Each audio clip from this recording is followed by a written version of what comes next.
ஓம் சாந்தி. ஜூலை 25, 2025 காலை முரளி பாப்தாதா மதுபன். சாராம்சம். இனிய குழந்தைகளே, நன்றாக கற்று ராஜ்ய திலகத்தை உங்களுக்கு இட்டுக்கொள்ள வேண்டும் என்ற ஒரேயொரு அக்கறையை மாத்திரம் சதா கொண்டிருங்கள். இக்கல்வியின் மூலம் நீங்கள் ஓர் ராஜ்யத்தை பெறுகிறீர்கள். கேள்வி: எந்த ஒரு விஷயத்தையிட்டு குழந்தைகளான நீங்கள் மனம் தளர்வு அடையாது உற்சாகத்துடன் இருக்க வேண்டும்? பதில்: லக்ஷ்மி நாராயணன் ஆகுவதை இட்டு நீங்கள் சதா உற்சாகமாக இருக்க வேண்டும். இதற்காக முயற்சி செய்ய வேண்டுமே அன்றி என்றுமே மனம் தளர்வடையாதீர்கள். இதற்கான கல்வி மிகவும் இலகுவானது. நீங்கள் வீட்டில் வாழும் பொழுதும் இதனை கற்கலாம். இதற்காக கட்டணம் எதுவும் அறவிடப்பட மாட்டாது. ஆனால் உங்களுக்கு நிச்சயமாக தைரியம் தேவை. பாடல்: நீங்களே தாயும் நீங்களே தந்தையும். ஓம் சாந்தி. குழந்தைகளாகிய நீங்கள் உங்கள் தந்தையின் புகழை கேட்டீர்கள். ஒரேயொருவருக்கான புகழே உள்ளது. பிரம்மாவும் விஷ்ணுவும் சங்கரரும் போற்றப்படாத பொழுது வேறு எவருக்கான புகழும் பாடப்பட முடியாது. படைப்பு பிரம்மாவின் மூலமும் விநாசம் சங்கரரின் மூலமும் பராமரிப்பு விஷ்ணுவின் மூலமும் மேற்கொள்ளப்படுகின்றன. சிவபாபாவே லக்ஷ்மியையும் நாராயணனையும் அத்தகுதியை பெறுமாறு ஆக்கினார். அவர் மட்டுமே போற்றப்படுகின்றார். அவரையன்றி வேறு யாரை புகழ முடியும்? அவர்களை அவ்வாறு ஆக்குவதற்கு ஓர் ஆசிரியர் இல்லாதிருந்தால் அவர்களால் அவ்வாறு ஆகியிருக்க முடியாது. அதன் பின்னர் ராஜ்யத்தை ஆட்சி செய்த சூரிய வம்சத்திற்கு புகழ் உள்ளது. சங்கம யுகத்தில் தந்தை வந்திருக்காது விட்டால் அவர்களால் தமது ராஜ்யத்தை பெற்றிருக்க முடியாது. வேறு எவருக்கான புகழும் இல்லை. வெளிநாட்டினர் போன்றோரையும் புகழ வேண்டிய அவசியம் இல்லை. ஒரேயொருவருக்கு அன்றி வேறு எவருக்கான புகழும் இல்லை. சிவபாபாவே அதி மேலானவர். அவரினூடாகவே நீங்கள் உயர்ந்ததோர் அந்தஸ்தை கோரிக்கொள்கின்றீர்கள். ஆகையால் அவர் மிகவும் நன்றாக நினைவு செய்யப்பட வேண்டும். சட்ட நிபுணர் ஆகுவதற்கு ஒருவர் தானாகவே கற்க வேண்டியிருப்பதை போன்று நீங்கள் ஓர் அரசராக வேண்டுமாயின் அதற்காக நீங்கள் கற்க வேண்டும். சிவபாபாவே உங்களுக்கு கற்பிப்பதை குழந்தைகளாகிய நீங்கள் அறிவீர்கள். நன்றாக கற்பவர்கள் உயர்ந்ததோர் அந்தஸ்தை கோருவார்கள். கற்காதவர்களால் உயர்ந்ததோர் அந்தஸ்தை கோர முடியாது. நீங்கள் கற்பதற்காகவே ஸ்ரீமத்தை பெறுகின்றீர்கள். தூய்மை ஆகுதலே பிரதான விஷயம் என்பதாலேயே நீங்கள் இதனை கற்க வேண்டும். இந்த நேரத்தில் அனைவரும் தமோபிரதானாகவும் தூய்மையற்றவர்களாக இருப்பதும் உங்களுக்கு தெரியும். நல்ல மனிதர்களும் தீய மனிதர்களும் உள்ளனர். தூய்மையாக இருப்பவர்கள் நல்லவர்கள் எனப்படுகின்றார்கள். ஒருவர் நன்றாக கற்று ஒரு முக்கியஸ்தராகினால் அவர் புகழப்படுகின்றார். எவ்வாறாயினும் அனைவரும் தூய்மையற்றவர்களே. தூய்மையற்றவர்கள் தூய்மையற்றவர்களை புகழ்கின்றார்கள். சத்திய யுகத்தில் அவர்கள் அனைவரும் தூய்மையானவர்கள். அங்கே எவரையும் எவரும் புகழ்வதில்லை. இங்கே தூய்மையான சந்நியாசிகளும் தூய்மையற்ற இல்லறத்தினரும் உள்ளனர். ஆகவே தூய்மையானவர்கள் புகழப்படுகின்றார்கள். அங்கே அரசரும் அரசியும் எவ்வாறோ அவ்வாறே பிரஜைகளும் இருக்கின்றார்கள். தூய்மையானது தூய்மையற்றது என கூறுவதற்கு அங்கே வேறு எந்த தர்மமும் இருக்க மாட்டாது. இங்கே இல்லறத்தினரையும் சிலர் தொடர்ந்தும் புகழ்ந்து பாடுகின்றார்கள். உலகில் கார் இருள் சூழ்ந்துள்ளது. குழந்தைகளாகிய நீங்கள் இப்பொழுது இதனை புரிந்து கொண்டிருக்கின்றீர்கள். ஆகையால் குழந்தைகளாகிய நீங்கள் கற்பதில் அக்கறை கொண்டு உங்களை அரசர்கள் ஆக்க வேண்டும். நன்றாக முயற்சி செய்பவர்கள் சுயாட்சி என்ற திலகத்தை இட்டுக் கொள்கின்றார்கள். குழந்தைகளாகிய நீங்கள் லக்ஷ்மி நாராயணன் ஆகுவதைப் பற்றி உற்சாகமாக இருக்க வேண்டும். இதனை இட்டு குழப்பம் அடைய வேண்டிய அவசியமில்லை. நீங்கள் முயற்சி செய்ய வேண்டுமே அன்றி மனம் தளரக்கூடாது. இது படுக்கையில் படுத்தவாறே கற்கக்கூடிய ஒரு கல்வியாகும். வெளிநாட்டில் வாழ்ந்தாலும் உங்களால் இதனை கற்க முடியும். நீங்கள் வீட்டிலும் கற்கலாம். இது அத்தகையதொரு மிகவும் இலகுவான கல்வி. உங்கள் பாவங்களை அழிப்பதற்கு முயற்சி செய்வதுடன் பிறருக்கும் விளங்கப்படுத்துங்கள். ஏனைய சமயத்தினருக்கும் நீங்கள் விளங்கப்படுத்தலாம். நீங்கள் ஓர் ஆத்மா என்பதை நீங்கள் எவரிடமும் கூறலாம். ஆத்மாக்கள் அனைவரதும் ஆதி தர்மம் ஒன்றே ஆகும். அதில் எந்த வேறுபாடும் இருக்க மாட்டாது. சரீரங்களினாலேயே எண்ணற்ற சமயங்கள் உள்ளன. ஆனால் ஆத்மாக்கள் ஒன்றே ஆகும். ஆத்மாக்கள் அனைவரும் தந்தையின் குழந்தைகள். பாபா ஆத்மாக்களாகிய உங்களை தத்தெடுத்துள்ளார். இதனாலேயே பிரம்மாவின் வாய்வழி தோன்றல்கள் நினைவு கூறப்பட்டுள்ளனர். ஆத்மாக்களின் தந்தை யார் என நீங்கள் எவருக்குமே விளங்கப்படுத்தலாம். நீங்கள் அவர்களிடம் நிரப்பக் கொடுக்கும் படிவம் மிகவும் அர்த்தம் நிறைந்தது. அனைவராலும் நினைவு செய்யப்படுகின்ற தந்தை ஒருவர் நிச்சயமாக உள்ளார். ஆத்மாக்கள் தமது தந்தையை நினைவு செய்கின்றார்கள். இக்காலத்தில் பாரதத்தில் அவர்கள் எவரையுமே தந்தை என்று அழைக்கின்றார்கள். நகர பிதாவையும் மேயர் அவர்கள் தந்தை என்று அழைக்கின்றார்கள். எவ்வாறாயினும் ஆத்மாக்களின் தந்தை யார் என்பதை எவரும் அறியாமல் உள்ளார்கள். நீங்களே தாயும் தந்தையும் என அவர்கள் பாடுகின்றார்கள். ஆனால் எவருக்குமே அவர் யார் என்பதோ அவர் எவ்வாறானவர் என்பதோ தெரியாது. பாரதத்தில் மாத்திரமே நீங்கள் அவரை தாயும் தந்தையும் என அழைக்கின்றீர்கள். தந்தையே இங்கு வந்து வாய்வழி தோன்றல்களாகிய உங்களை படைக்கின்றார். பாரதம் தாய்நாடு என்று அழைக்கப்படுகின்றது. ஏனெனில் இங்கேயே சிவபாபா தாயும் தந்தையும் என்ற தனது பாகத்தை நடிக்கின்றார். இங்கு மட்டுமே கடவுள் தாயும் தந்தையும் என நினைவு கூறப்படுகின்றார். வெளிநாட்டில் அவர்கள் தந்தையான கடவுள் என்று மட்டுமே அவரை அழைக்கின்றார்கள். ஆனால் அவர் குழந்தைகளை தத்தெடுப்பதற்கு ஒரு தாயும் இருக்க வேண்டும். ஒரு மனிதன் ஒரு மனைவியை ஏற்றுக்கொண்ட பின்னரே அவளுடன் இணைந்து குழந்தைகளை உருவாக்குகின்றார். ஒரு படைப்பு உருவாக்கப்படுகின்றது. இங்கும் பரம தந்தை பரமாத்மாவான தந்தை இவருக்குள் பிரவேசித்து இவரை தத்தெடுக்கின்றார். குழந்தைகள் உருவாக்கப்படுகின்றார்கள். இதனாலேயே அவர் தாயும் தந்தையும் என்று அழைக்கப்படுகின்றார். அவர் ஆத்மாக்களின் தந்தை. அதன் பின்னர் அவர் இங்கே வந்து படைப்பை உருவாக்குகின்றார். இங்கே நீங்கள் அவரின் குழந்தைகளாக ஆகுவதாலேயே அவரை தாயும் தந்தையும் என அழைக்கின்றீர்கள். அது ஆத்மாக்கள் அனைவரும் வசிக்கின்ற உங்கள் இனிய வீடாகும். தந்தையை தவிர வேறு எவராலும் உங்களை அங்கே திரும்பவும் அழைத்து செல்ல முடியாது. நீங்கள் சந்திக்கின்ற எவரிடமும் உங்கள் இனிய வீட்டிற்கு திரும்பி செல்ல விரும்புகின்றீர்களா என வினவுங்கள். அவ்வாறாயின் நீங்கள் நிச்சயமாக தூய்மையாக வேண்டும். இப்பொழுது நீங்கள் தூய்மை அற்றவர்களாக இருக்கின்றீர்கள். இது தமோ பிரதான் உலகமான கலியுகமாகும். நீங்கள் இப்பொழுது வீடு திரும்ப வேண்டும்.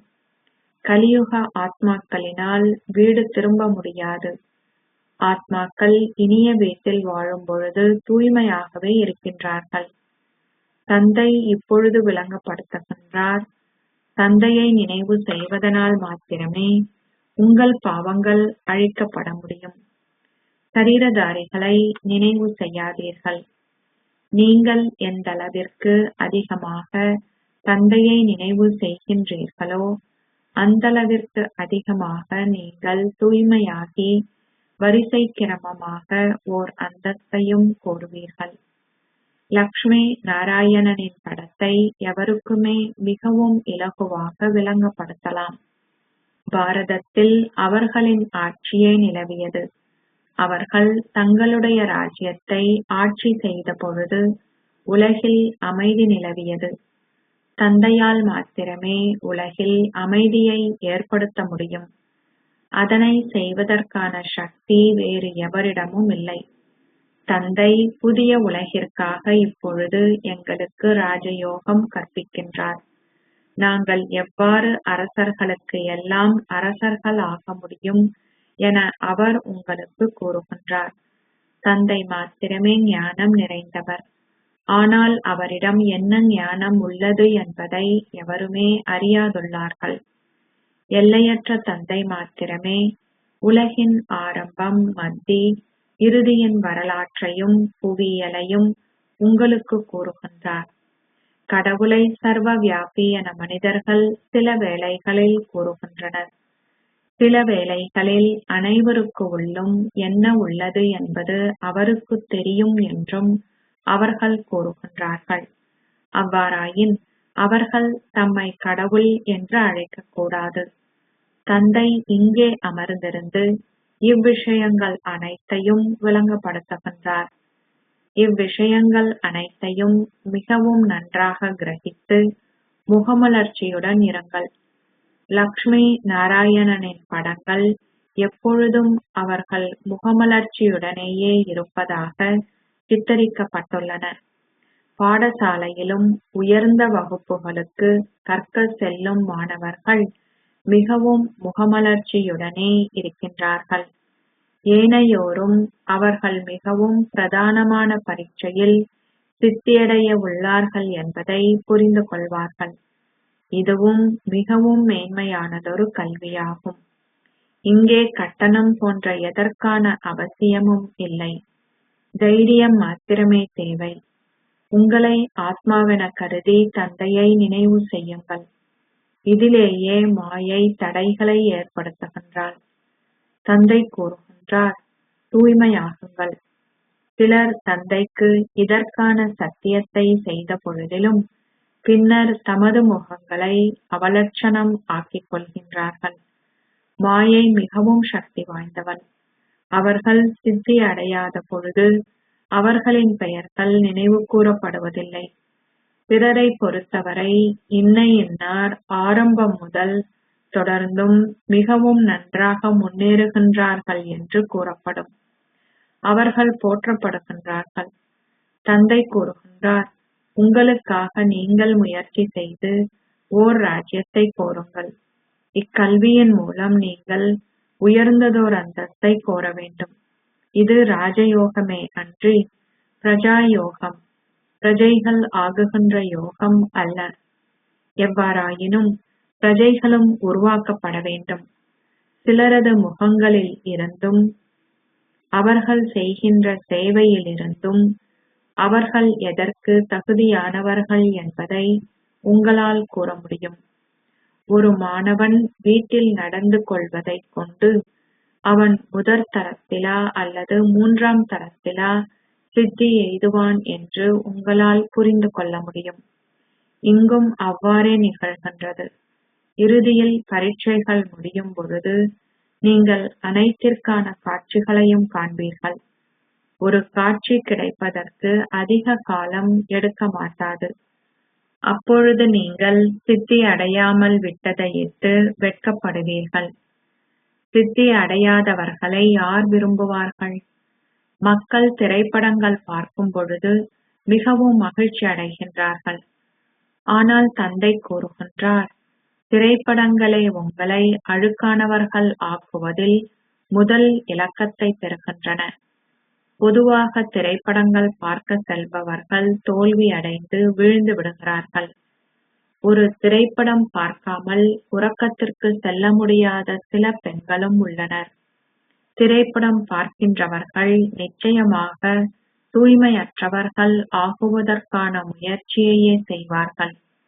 இங்கு இப்பொழுது நடக்கின்ற அனைத்தும் தமது சந்தோஷத்திற்கென மக்கள் நினைக்கின்ற அனைத்தும் உண்மையில் அவர்களுக்கு துன்பத்தை மட்டுமே கொடுக்கின்றன. அந்த சந்தோஷம் அழியக்கூடியது. அனாதியான தந்தையிடமிருந்து மட்டுமே உங்களால் அழியாத சந்தோஷத்தை பெற முடியும். உங்களை லக்ஷ்மி நாராயணனை போன்றவர்களாக பாபா ஆக்குவதை நீங்கள் புரிந்து கொள்கின்றீர்கள். முன்னர் நீங்கள் 21 பிறவிகளை பற்றி எழுதுவதுண்டு. இப்பொழுது பாபா 50 முதல் 60 பிறவிகளை பற்றி பேசுகின்றார். ஏனெனில் துவாபர யுகத்தில் கூட நீங்கள் முதலில் மிகவும் செல்வந்தர்களாகவும் சந்தோஷமானவர்களாகவும் இருந்தீர்கள். நீங்கள் தூய்மையற்றவர்கள் ஆகிய பொழுதிலும் உங்களிடம் இன்னமும் பெருமளவு செல்வம் இருந்தது. நீங்கள் முற்றிலும் தமோபிரதான் ஆகும் பொழுதே உங்கள் துன்பம் ஆரம்பம் ஆகின்றது. முதலில் நீங்கள் சந்தோஷமாகவே இருக்கின்றீர்கள். நீங்கள் மிகவும் சந்தோஷம் அற்றவர்கள் ஆகும் பொழுதே தந்தை வருகின்றார். அவர் மகா பாவிகளாகிய அஜாமில் போன்றவர்களையும் ஈடேற்றுகின்றார். தந்தை கூறுகின்றார், நான் அனைவரையும் மீண்டும் முக்தி தாமத்திற்கு அழைத்து செல்வேன். அதன் பின்னர் நான் உங்களுக்கு சத்தியயுக ராஜ்யத்தை கொடுப்பேன். அனைவரும் நன்மை அடைகின்றனர். நான் அனைவரையும் அமைதி அல்லது சந்தோஷம் என்ற அவர்களின் இலக்கிற்கு அழைத்து செல்கின்றேன். சத்திய யுகத்தில் அனைவரும் சந்தோஷமாக இருக்கின்றார்கள். அமைதி தாமத்திலும் அனைவரும் சந்தோஷமாகவே இருக்கின்றார்கள். உலகில் அமைதி நிலவ வேண்டும் என மக்கள் வேண்டுகின்றார்கள். அவர்களிடம் கூறுங்கள், லக்ஷ்மி நாராயணனின் ராஜ்யம் நிலவிய பொழுது உலகில் அமைதி நிலவியது. அங்கே துன்பம் இருக்க முடியாது. துன்பமோ அல்லது அமைதியின்மையோ இருக்க முடியாது. இங்கே ஒவ்வொரு வீட்டிலும் அமைதியின்மை உள்ளது. ஒவ்வொரு நாட்டிலும் அமைதியின்மையே நிலவுகின்றது. முழு உலகிலும் அமைதியின்மை நிலவுகின்றது. அது பல துண்டுகளாக பிரிக்கப்பட்டுள்ளது. பற்பல பிரிவுகள் உள்ளன. ஒவ்வொரு 100 மைல்களுக்கு இடையே வேறு மொழி உள்ளது. சமஸ்கிருதமே பாரதத்தின் புராதன மொழி என அவர்கள் கூறுகின்றார்கள். ஆனால் எவருக்கும் ஆதி சனாதன தேவ தர்மத்தை பற்றி கூட தெரியாது. ஆகவே அதுவே புராதன மொழியென அவர்களால் எவ்வாறு கூற முடியும்? எப்பொழுது ஆதி சனாதன தேவ தர்மம் நிலவியது என்பதை நீங்கள் அவர்களிடம் கூற வேண்டும். உங்கள் மத்தியிலும் இது வரிசை கிரமமாகவே உள்ளது. சிலர் மந்த புத்தி உடையவர்களாக உள்ளார்கள். ஒருவருக்கு கர்ப்புத்தி உள்ளதை கண்டுவிட முடியும். அறியாமை பாதையில் அவர்கள் கூறுகின்றார்கள், அன்புள்ள கடவுளே, இவரின் புத்தியின் பூட்டை திறந்து விடுங்கள். தந்தை குழந்தைகளாகிய உங்கள் அனைவருக்கும் இந்த ஞானம் என்ற ஞானோதயத்தை கொடுப்பதனால் பூட்டு திறக்கின்றது. இருப்பினும் சிலரின் புத்தியோ சிறிதளவேனும் திறக்கப்படுவதில்லை. பாபா, நீங்களே விவேகிகளின் புத்தி. தயவு செய்து எனது கணவரின் புத்தியை திறந்து விடுங்கள் என நீங்கள் கூறுகின்றீர்கள். தந்தை கூறுகிறார், அதற்காக நான் இங்கே வரவில்லை. நான் இங்கே அமர்ந்திருந்து ஒவ்வொருவரின் புத்தியின் பூட்டையும் திறப்பதில்லை. அவ்வாறாயின் அனைவரது புத்தியும் திறக்கப்பட்டு அனைவருமே சக்கரவர்த்தியும் சக்கரவர்த்தினியும் ஆகுவார்கள். நான் எவ்வாறு அனைவரது புத்தியின் பூட்டையும் திறக்க முடியும்? அவர்கள் சத்திய யுகத்திற்கு செல்லப் போவதில்லை எனில் என்னால் எவ்வாறு அவர்களின் பூட்டை திறக்க முடியும்? நாடகத்திற்கு ஏற்ப அவரது புத்தி சரியான நேரத்தில் திறக்கப்படும். என்னால் எவ்வாறு அதனை திறக்க முடியும்? அதுவும் நாடகத்தில் தங்கியுள்ளது. அனைவராலும் முழுமையாக சித்தியெய்த முடியாது. ஒரு பாடசாலையிலும் அது வரிசை கிரமமாகவே உள்ளது. இதுவும் ஒரு கல்வியாகும். பிரஜைகளும் உருவாக்கப்பட வேண்டும். அனைவரது புத்தியும் திறக்கப்பட வேண்டுமாயின் பிரஜைகள் எங்கிருந்து வருவார்கள்? அது நியதி அல்ல. குழந்தைகளாகிய நீங்கள் முயற்சி செய்ய வேண்டும். நீங்கள் ஒவ்வொருவரின் முயற்சியில் இருந்தும் கூறிவிடலாம். நன்றாக கற்பவர்கள் எங்கும் அழைக்கப்படுகின்றார்கள்.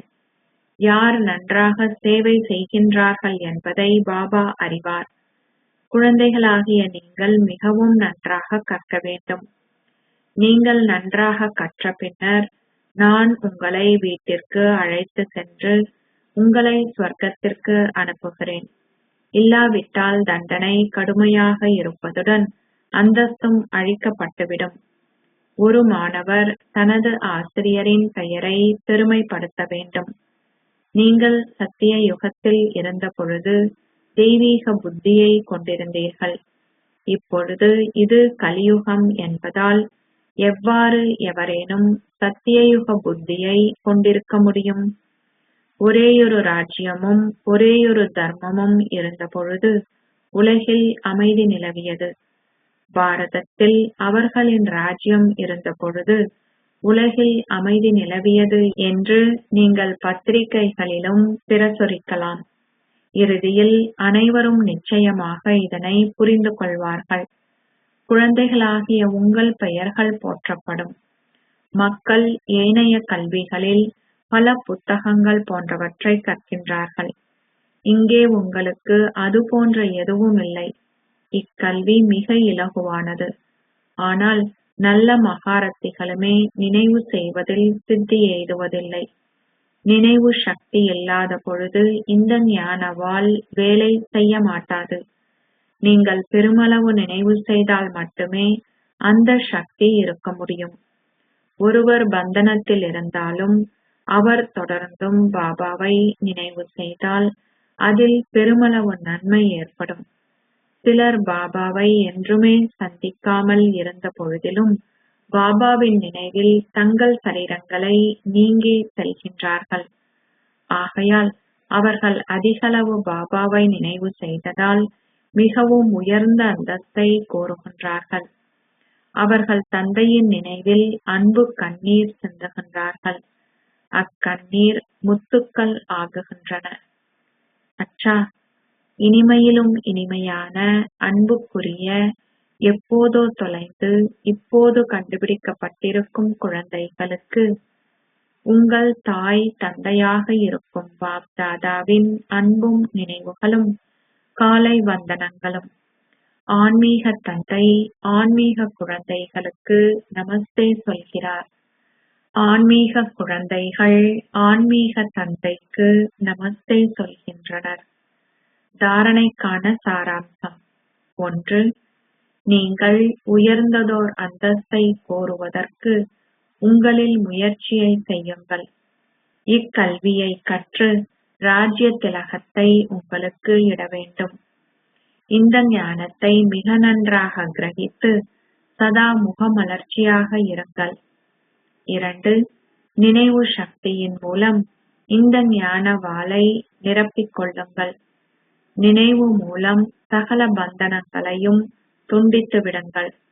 என்றுமே தீய திரைப்படங்களை பார்க்கவோ அல்லது உங்கள் எண்ணங்களை தூய்மையற்றதாகவோ ஆக்காதீர்கள்.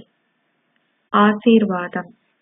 நீங்கள் லௌகீகத்தை அலௌகீகமாக மாற்றி ஒரு மாஸ்டர் சர்வ சக்திவானாக பலவீனங்கள் அனைத்திலிருந்தும் விடுபட்டவர்கள் ஆகுவீர்களாக.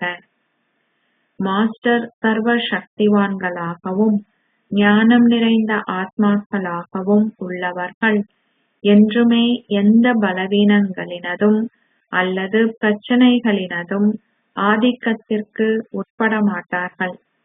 இது ஏனெனில் அவர்கள் அமிர்த வேளையிலிருந்து எதனை பார்த்து கேட்டு சிந்தித்து அல்லது செய்தாலும் அவர்கள் லௌகீகத்தை அலௌகீகமாக மாற்றிவிடுகின்றார்கள்.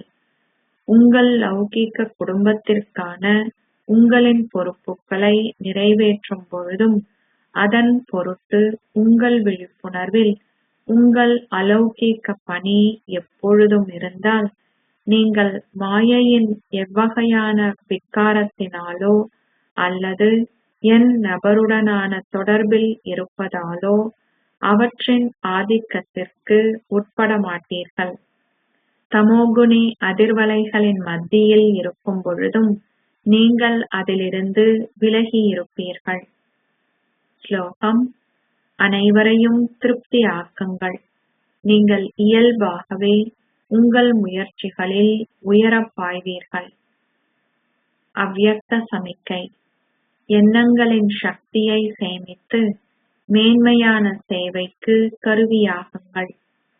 எண்ணங்களின் சக்தியை சேமிக்கும் பொருட்டு எதனையும் பார்ப்பதற்கு அல்லது செவிமடுப்பதற்கு ஒரு வினாடியில் முற்றுப்புள்ளியிடுவதை பயிற்சி செய்யுங்கள். உங்கள் எண்ணங்களில் என் அல்லது என்ன என்ற ஒரு வரிசையை உருவாக்கினால், நீங்கள் வீணானவற்றின் ஒரு படைப்பை படைத்தால் அதனை நீங்கள் பராமரிக்கவும் வேண்டியிருக்கும். உங்களுடைய எண்ணங்கள், நேரம், சக்தியை நீங்கள் அதில் செலவழிப்பீர்கள். ஆகவே வீணான படைப்பின் மீது ஒரு பிறப்பு கட்டுப்பாட்டை ஏற்படுத்துங்கள். அப்பொழுது உங்களால் எல்லையற்ற சேவை செய்வதற்கான ஒரு கருவி ஆகுவதற்கு இயலும். ஓம் சாந்தி.